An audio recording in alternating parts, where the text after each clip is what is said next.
Gaffer, we've spoken about the players going on the journey. I just wanted to start by those 175 fans that made the journey on Tuesday to Bury, because if you're going to have everybody on side, you'd love to see numbers like that, particularly on a cold, wet and damp Tuesday night. Sure.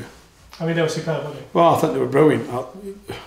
The atmosphere was in the stadium wasn't the best, but what was the best of it was being created by Posh fans.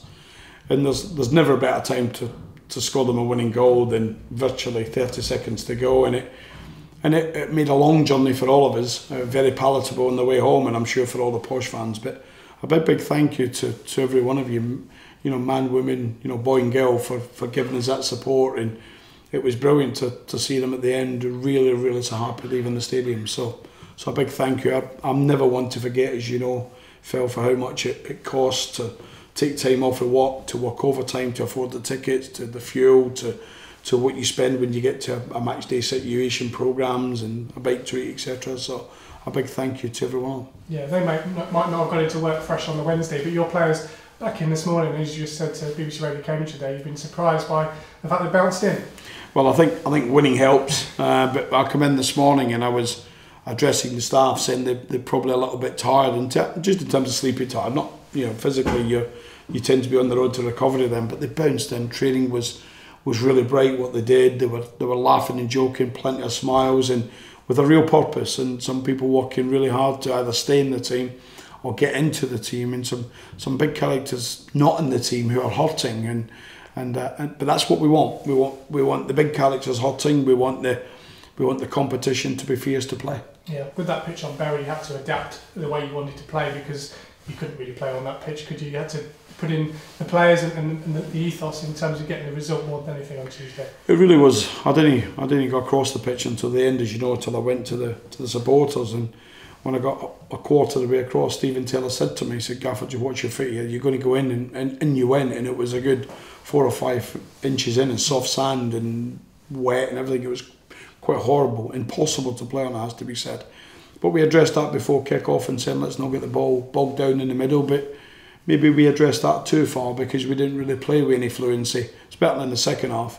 And my summary of the game should have been 2-3-0 ahead by half-time. Could have possibly been 1 or 2-0 down in the second half, but showed a real resolve. What I would say is Bury never made a clear-cut chance. They were all from 25 yards and beyond, so you'd expect Jonathan to deal with that.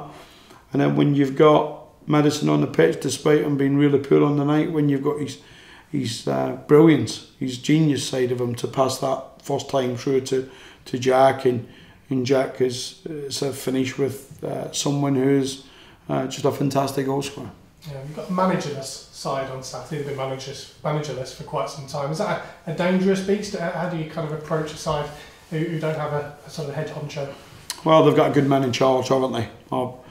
I don't really know Derek physically, but I know enough players that's been coached by Derek and managed by Derek over a period to know what the man stands for. They should have won at Wimbledon. There's no other reason in the world, bar there were perhaps a penalty given against them that's all intents and purposes is a soft penalty, and probably felt they did enough to win for sure. But if the press are right, if the press reports are right, the New Yorkshire manager will be in the box, or he'll be sitting upstairs. But that won't affect what happens on the grass. What happens on the grass is 22 players, hopefully all the time, trying to do battle to steal an inch to win a football match. And so, but I've got a lot of respect for Derek and his players and his staff. But we go there in good shape. And how do you approach it as manager of Peterborough United? Do you go there and make changes, change systems, or do you go as you said before, horses for courses for the time you're going to be playing? I think we'll change. Well, I know we'll change. I know my team now, so we'll certainly change personnel. We'll change, maybe a little change in the system too. We want to do certain things a lot better. We want to pass it a lot better, but in the right areas.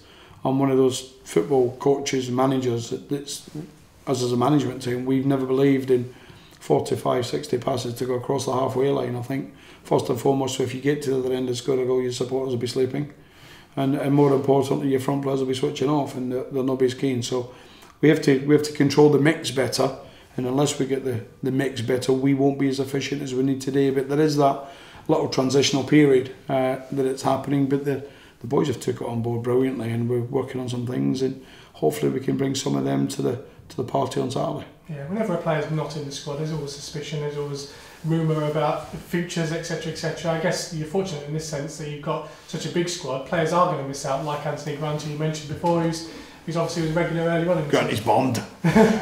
He's got a big part to play, Granty. You know, I think there's no doubt he was this football club's one of the best players up until the Christmas period. Had a little dip. That happens with everyone. It probably coincided with the results as well, dipping.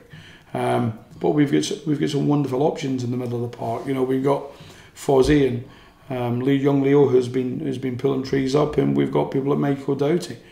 I watched the Walsall game. Michael Doughty was Peterborough United's best player, and he struggled to get on the pitch since then. And I was laughing about it with him this morning. But we've got Jermaine Anderson. He's once again today. If the Posh supporters had seen him in training, they would be seeing the Jermaine Anderson that I've always loved. So we've got some real competition for Anthony and others to be in the team. But competition normally increases levels of performance, not the opposite.